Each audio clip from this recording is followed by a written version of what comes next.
India news, मैं हूं Kavita Singh. Samajwadi party के सुप्रीमो मुलायम सिंह यादव के दो बड़े फैसले, जिनमें अखिलेश और रामगोपाल को अनुशासनहीनता की वजह से 6 साल के लिए पार्टी से बाहर का रास्ता दिखा दिया गया। उस फैसले के महज 20 घंटे बाद ही आपको बता दें, पार्टी की आपसी कलह पर विराम लगाते हुए सुलह का ऐलान भी हो गया। लेकिन क्या मान लिया जाए कि ये ड्रामा यहीं पर खत्म हो चुका है?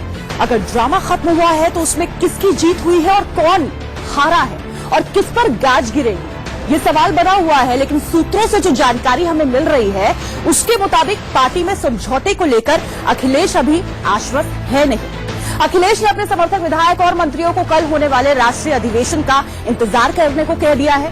सूत्रों के मुताबिक अखिलेश मान रहे हैं कि मुलायम और शिवपाल की तरफ से हुआ समझौता राष्ट्रीय अधिवेशन को रोकने के लिए हो सकता है। कल यानी रविवार को लखनऊ के जनेश्वर मिश्र पार्क में रामगोपाल यादव ने आपातकालीन राष्ट्रीय अधिवेशन बुलाया है सुबह 10 बजे।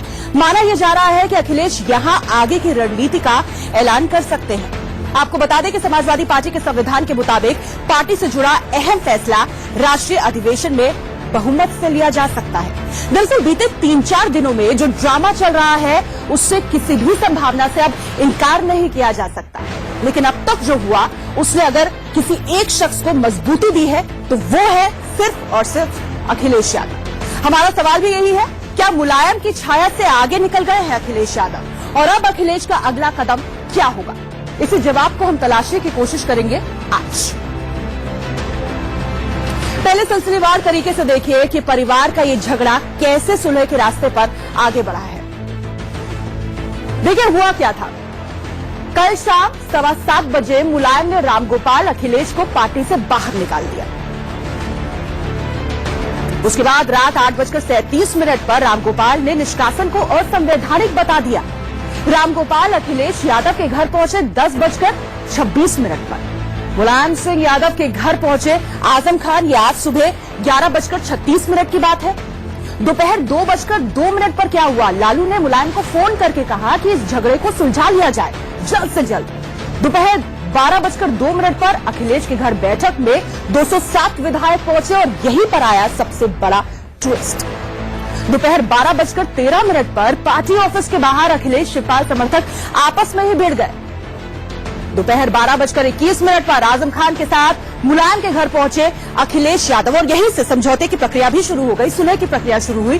12:47 पर शिवपाल अपने बेटे आदित्य के साथ मुलायम के घर पहुंचे, जहां पहले से ही अखिलेश यादव मौजूद थे। दोपहर 1:34 पर मुलायम के घर चल रही बैठक खत्म हो गई। शिवपाल अखिलेश वहां से बाहर निकले। दोपहर 2:14 पर अखिलेश रामगोपाल का निष्कासन रद्द हो गया। शिवपाल ने खुद ये कहा कि निष्कासन रद्द हो चुका है। पार्टी की वेबसाइट पर से भी वो पर्चा हटा दिया गया था और शिवपाल ने कहा कि सब कुछ ठीक है, अब सब मिलकर चुनाव लड़ेंगे। लेकिन अखिलेश का फैसला कल बुलाए गए अधिवेशन के बाद तय हो सकता है। सुनिए शिवपाल और रामगोपाल ने क्या कहा। एक कंफ्यूजन था कि मुख्यमंत्री जी ने जो कल एक बैठा अधिवेशन बुलाया था रामगोपाल जी ने, क्या उसको रद्द माना जाए? क्या अब सभी बातें खत्म हो गई हैं। सब लोग मिलकर के चुनाव में जाएंगे और पूर्ण बहुमत के उत्तर प्रदेश में पुनः फिर सरकार बनाएंगे। सबको वापस ले लिया जाए, उससे कोई फर्क नहीं पड़ता। वो तो एक्सपल्सन तो कल हुआ था, फैसले हमारे उससे पहले हो गए थे। कल हमारा सम्मेलन हो रहा है विधिवत, पहले की तरह सम्मेलन होगा और सम्मेलन में जो सम्मेलन निर्णय लेना चाहेगा वो निर्णय लेगा। देखिए ये समझना बेहद जरूरी हो जाता है कि इस ड्रामे के दो किरदार जो पर्दे के पीछे रहे, उसमें आजम खान और अमर सिंह थे। सुलह आजम खान ने कराई और इस ड्रामे की वजह जिन्हें माना जा रहा है वो है अमर सिंह। क्या कहा इन दोनों ने, वो भी आपको दिखाते हैं। हम 3 ही थे। सॉरी, शिवपाल जी को तो बाद में बुलाया था नेताजी ने। लेकिन अगर कोई शिकवे गिले थे, एक बाप का एक बेटे से क्या गिला हो सकता है भाई? इतना ही कि ये मुझसे मिला करें, मेरे राय मशवरों पर अमल किया करें, मेरी बात माना करें, तो वो भी तो उनके भले का ही मशवरा है। अपने लिए तो उन्होंने कहा नहीं कि मुझे एक सोफा ज्यादा डलवा दो। हमारे नेता मुलायम सिंह जी ने एक बार फिर अपनी परिपक्व राजनीति का परिचय देते हुए अपने उस वचन का पालन किया है कि मेरे जीते जी ये परिवार और ये पार्टी नहीं टूटेगी। कोहरा छाता है, धुंध छाता है, उस धुंध में अगर कुछ नहीं दिखता है तो लोग समझते हैं बात खत्म होगी, लेकिन लोग ये नहीं जानते कि रात भर का है महिमा अंधेरा, किसके रोके रुकेगा सवेरा। रात जितनी ही संगीन होगी सुबह उतनी रंगीन होगी। तो ये प्रतिक्रिया आपने सुनी और इसी पर है हमारे आज के सवाल। आपको बता दें आज सवाल क्या है। 24 घंटे में ऐसा क्या हो गया कि परिवार की लड़ाई में सुलह हो गई? पिता और पुत्र में सुलह हो गई, ऐसे में गाज किस पर गिर सकती है? गाज किस पर गिरेगी? वर्चस्व की लड़ाई में हारते दिख रहे शिवपाल की ताकत क्या कम होगी? अब अचानक इस झगड़े में आजम खान क्यों कूद पड़े? क्या अमर सिंह को बाहर का रास्ता अब दिखा दिया जाएगा? और इन्हीं सवालों का जवाब तलाशने की हम कोशिश करते हैं। हमारे साथ स्टूडियो में खास मेहमान मौजूद हैं। आपको बता दें हमारे साथ श्रम राज्य मंत्री उत्तर प्रदेश के मोहम्मद अब्बास है, साथ ही साथ वरिष्ठ पत्रकार स्टूडियो में हमारे साथ मौजूद है अरविंद मोहन सिंह। इनके आपको बता दें यूपी उत्तराखंड एडिटर रोहित सावल भी हमारे साथ हैं और UP bureau chief Arvind Chaturvedi भी हमारे साथ जुड़ गए हैं। पहला सवाल मेरा मोहम्मद अब्बास से है। मोहम्मद अब्बास जी, 24 घंटे में ऐसा कुछ क्या हो गया कि ऐसा लग रहा है कि पिता पर पुत्र भारी पड़ गया और सुलह हो गई?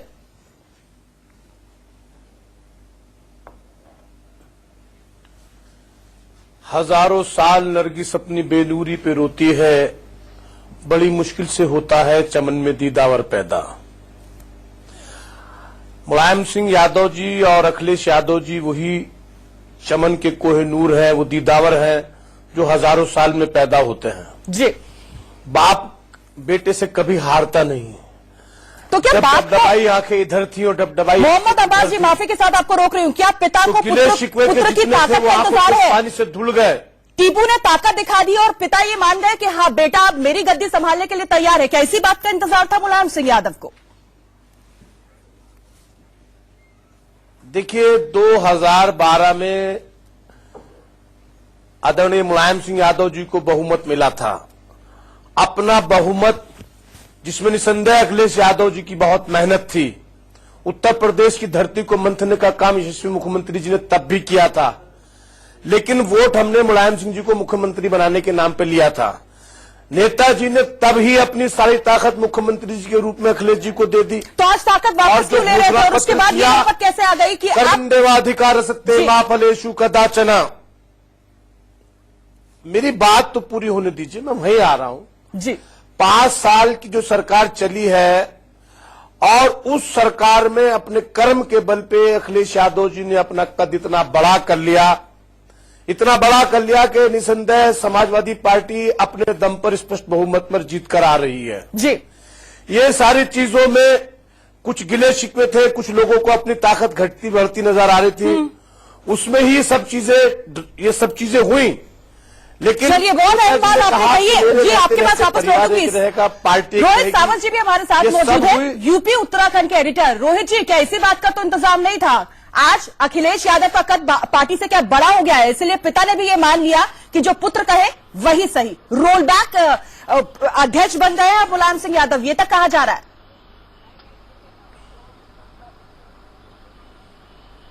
बिल्कुल सही आपने कहा। देखिए अगर अखिलेश यादव की बात करें, जिन्हें भैया जी लोग उनके समर्थक प्यार से कहते हैं, तो ये तो तहस पूरे घटनाक्रम में भैया जी तो नेताजी बन गए, लेकिन समाजवादी पार्टी को कितना नुकसान हुआ, कैसा नुकसान हुआ, इसका आकलन होना बाकी। और सबसे महत्वपूर्ण बात यह है कि जो सुलह हुई है वो सुलह अभी जिसे कहा जाए फौरी तौर पर हुई है, अभी पुख्ता तौर पर सुलह नहीं हुई है, क्योंकि जिस समझौते पर बात हुई आज दोपहर शिवपाल यादव, आजम खान, मुलायम सिंह यादव तमाम लोग बैठे, उस सुलह का जो रोड मैप तैयार हुआ, उस रोड मैप में कुछ शर्तें रखी गई। उन शर्तों में अमर सिंह की शर्त भी थी, लेकिन जिस तरह से अभी रामगोपाल यादव ये कहते हैं कि नहीं अधिवेशन होगा और कहते हैं कि आप आइए कल देखिए कल अधिवेशन में क्या होता है। अखिलेश यादव कहते हैं कि मैं तमाम विधायकों को कहते हैं कि अधिवेशन की तैयारी में आप जुटिए।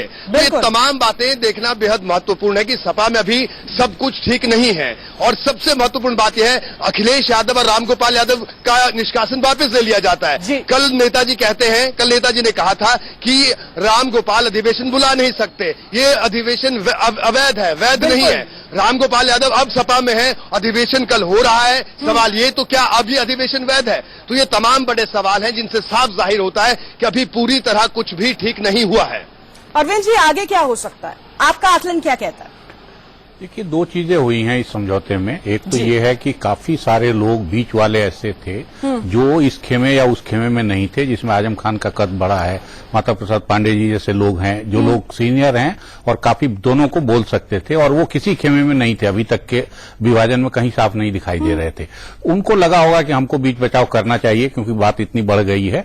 और दूसरा फिर ये हुआ है कि अखिलेश ने अपनी ताकत दिखा दी। तो आमतौर पे जो समाजवादी पुराने लड़ते थे कि 3 जने होंगे तो भी उसमें 2-1 का डिवीजन हो जाएगा और हो सकता है तीनों 3 जगह चले, ये मामला अब समाजवादी वाला नहीं है। ये कॉर्पोरेट हाउस की लड़ाई बेसिकली बन गई है कि एक दूसरे की ताकत देख लो, फिर उसी हिसाब से लेन देन करके समझौता हो जाए।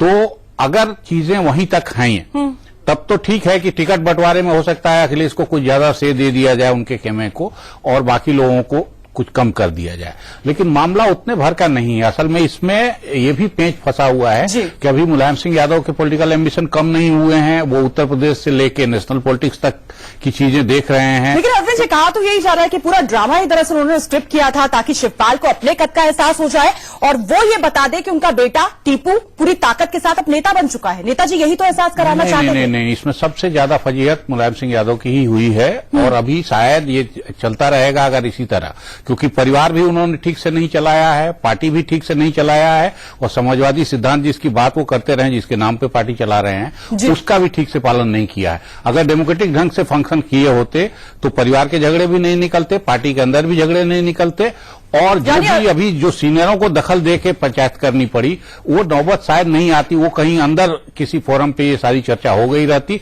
हर पार्टी में मतभेद रहते हैं टिकट बंटवारे को लेके, एसएचजी को लेके, तो चीजें इस लेवल पे आई हैं। इसका मतलब है कि मुखिया ने कहीं ना कहीं गड़बड़ की है। उसने जो फैसला जिस तरह से लेना चाहिए कि सबको लगे कि वो न्याय कर रहे हैं, वो उन्होंने नहीं किया है। पार्टी संगठन के हिसाब से भी मैं फिर कह रहा हूं, विचारधारा के हिसाब से भी और परिवार के हिसाब से भी। यानी कि कुछ फैसले ऐसे लिए गए हैं जिनको लेकर आकलन सही नहीं था और इसलिए ये माना जा रहा है कि नेताजी की फजीहत हो गई है।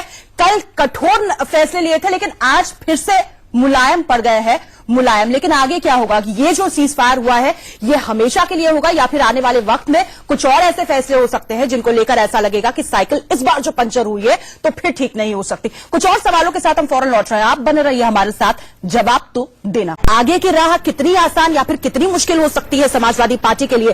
साइकिल अगर पंचर हो जाती है तो फिर आगे क्या होगा, ये सबसे बड़ा सवाल है। सीधे हम रुक कर सकते हैं लखनऊ का, जहां से मौजूद है यूपी उत्तराखंड एडिटर रोहित सावल और उन्हीं के साथ UP bureau chief Arvind Chaturvedi भी हमारे साथ मौजूद है। कल से तमाम जो सियासी उठापटक हो रही है उस पर पैनी नजर है इन दोनों की ही। 20 घंटे में जो कुछ भी हुआ वो तो आप लोगों ने देख लिया, लेकिन आगे क्या हो सकता है? मिशन 2017 पर इसका क्या असर पड़ेगा? इसको लेकर क्या विश्लेषण, क्या आकलन आपका? बिल्कुल, अरविंद मेरे साथ मौजूद है यहाँ पर। अरविंद, अब आगे क्या? ये अपने आप में बड़ा सवाल है। कल जो अधिवेशन होने वाला है उस अधिवेशन में निश्चित तौर पर कोई ना कोई बड़ा ऐलान हो सकता है। जो स्थिति अभी दिख रही है, क्योंकि अखिलेश ने जो शर्तें रखी उन शर्तों को अभी तक माना नहीं गया है, इसीलिए फिर से इस वक्त बैठकों का दौर फिर शुरू हो चुका है। रोहित जी, आसानी से आप समझ सकते हैं कि जो शर्तें अखिलेश यादव ने रखी, अगर उसको मान लिया गया होता तो शायद ये सम्मेलन बुलाने की जरूरत नहीं पड़ती। शर्तें अखिलेश यादव की नहीं मानी गई हैं, रामगोपाल यादव की नहीं मानी गई हैं, इसीलिए अखिलेश यादव जब अपने विधायकों की बैठक में आए तब उन्होंने रोहित जी स्पष्ट रूप से कहा कि कल हम सम्मेलन करेंगे और कल हम अपने सम्मेलन में इस बात का खुलासा करेंगे कि आखिर हम क्या करने जा रहे हैं। जो अगली जो समाजवादी पार्टी की रणनीति होगी वो क्या होगी। अखिलेश यादव ने साफ स्पष्ट रूप से कहा कि 2012 में हम लोग बिना अमर सिंह के चुनाव लड़े थे और हम सत्ता में आए थे, हम बहुमत में आए थे। उसके बाद उनका कहना यह था कि जब से अमर सिंह पार्टी में आए हैं तब से पार्टी को ग्रहण लग गया है, यानी कि अमर सिंह पर कोई बड़ा फैसला हो सकता है, ऐसा अखिलेश यादव और उनके मंत्रियों ने कहीं न कहीं इंडिकेशन दिया है। और कल हमें सम्मेलन में देखना होगा कि आखिर अखिलेश यादव किस तरीके का फैसला लेंगे, क्योंकि वो ऐलान अखिलेश यादव खुद करेंगे। ये सबसे महत्वपूर्ण बात है। इस समय सारा कंसंट्रेशन सम्मेलन को लेकर है। रोहित जी, अरविंद, एक सबसे महत्वपूर्ण बात ये, जब जो बातचीत हुई लगा कि सब कुछ ठीक हुआ, कार्यकर्ताओं को यह संदेश देने की कोशिश की गई, लेकिन जब आधे घंटे तक अमर सिंह को लेकर फैसला नहीं हुआ तब उसके बाद रामगोपाल आते हैं, रामगोपाल का बयान आता है, अखिलेश यादव विधायकों से बात करते हैं, तो कुल मिलाकर अमर सिंह को पेच फंसा हुआ है और अखिलेश से उस बातचीत, उस सुलह नामे के नाम पर जो तमाम बातें हुई थी, उन बातों पर जब अमल नहीं हुआ तब इस तरह के तेवर एक बार फिर उन्होंने दिखाना शुरू किया। निश्चित रूप से देखिए, आजम खान जिन्होंने इस पूरे मामले को लेके जिन्होंने कवायद की है, जिन्होंने मुलायम सिंह यादव से बात की, उसके बाद मुलायम सिंह से मिलकर आते, जब वो अखिलेश यादव के पास आते हैं, अखिलेश यादव को लेके जाते हैं, तो आप ये समझ सकते हैं कि आजम खान और अखिलेश यादव दोनों का एक ही दुश्मन है और उसको वो अमर सिंह मानते हैं। और बड़ा फैसला यही है, मैं यही बताना चाहता हूं कि आजम खान भी चाहते हैं कि अमर सिंह को पार्टी से बाहर किया जाए और अखिलेश यादव भी चाहते हैं। कल का दिन तो क्या यहां पर भी मुलायम सिंह यादव कोई कठोर फैसला लेंगे? क्या कठोर फैसला लेते हुए अमर प्रेम को यहीं खत्म कर देंगे, अमर सिंह को बाहर का रास्ता दिखा देंगे? ये एक बड़ा सवाल है। अरविंद जी, ये इतना मुश्किल क्यों हो रहा है एक पिता के लिए? अगर पुत्र ये एक शर्त रख रहा है तो ये शर्त पूरी क्यों नहीं कर पा रहे हैं मुलायम? पिता पुत्र का मामला नहीं है, अपने अपने एम्बिशन का मामला है और पॉलिटिकल एम्बिशन का मामला है। जो मैंने पहले कहा कि अभी मुलायम सिंह के पॉलिटिकल एम्बिशन खत्म नहीं हुए हैं। वो परिवार का मुखिया होने या पार्टी का मुखिया होने भर से संतुष्ट नहीं है। अभी वो चाहते हैं कि केंद्र में और बाहर की पॉलिटिक्स में उनका एक रोल हो और उसमें वो अमर सिंह की उपयोगिता देखते हैं, क्योंकि समाजवादी पार्टी से अभी और कोई ऐसा आदमी नहीं है कि मुलायम सिंह के लिए बाहर समर्थन जुटाना हो, तो गठबंधन का नेता बनवाना हो, तो उनके लिए भागदौड़ करना, लाइजन करना, उनके लिए जोड़तोड़ करना, ये करने वाला आदमी उनके पास कोई नहीं है। शिवपाल भी अगर संगठन के हिसाब से प्रदेश में मजबूत हैं तो बाहर वो किसी से बात करके ऐसा कुछ बना लें, ये अब तक उनका नहीं। तो इसलिए वो अमर सिंह को चाहते हैं कि अमर सिंह कैसे भी रहें। तो असल में मुलायम सिंह अपनी महत्वाकांक्षा छोड़ते हैं या नहीं छोड़ते हैं, इसी पे अमर सिंह का निष्कासन और रहना निर्भर करेगा।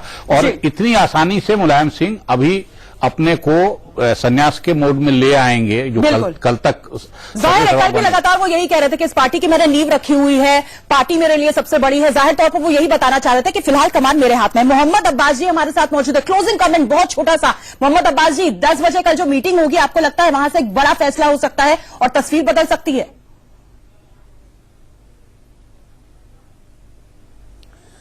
देखिए, कल जो सम्मेलन होगा वो पार्टी में हमें 2017 के लिए चुनाव में लड़ने जा रहे हैं और वो चुनाव से पहले का सम्मेलन आखिरी सम्मेलन है जी। तो सब सलाह मशवरे के बाद भी ये माना गया कि कार्यकर्ता लखनऊ आया हुआ है तो उसे इकट्ठा करें, क्योंकि मुख्यमंत्री सबसे मिल नहीं सकते। तो एक मैसेज सबको बुला के, जब चूंकि तय हो गई थी, सबको बुला के एक मैसेज दिया जाए और सब एक है। ये कल आपको पता लग जाएगा, मंच से पता लग जाएगा, मंच की भाव भाईगी मेरे बता देगी कि क्या है। बहुत बड़ी बात मोहम्मद अब्बास जी आपने कही है, वो मंच से ही पता चल जाएगा, क्योंकि पिता ये चीज कह रहे हैं कि अध्यक्ष को ही ये हक है कि वो इस तरह का सम्मेलन, अधिवेशन बुलाए, तो फिर रामगोपाल यादव को ये हक किसने दिया है? लेकिन जब आप कह रहे हैं कि मंच पर जो लोग भी मौजूद होंगे वो क्या कहते हैं, कौन कौन लोग मौजूद होते हैं, उससे ये पता चल जाएगा कि परिवार कितना एक है, पार्टी कितनी एक है। आप तमाम गेस्ट का बहुत बहुत शुक्रिया इस चर्चा में हमारे साथ जुड़ने के लिए।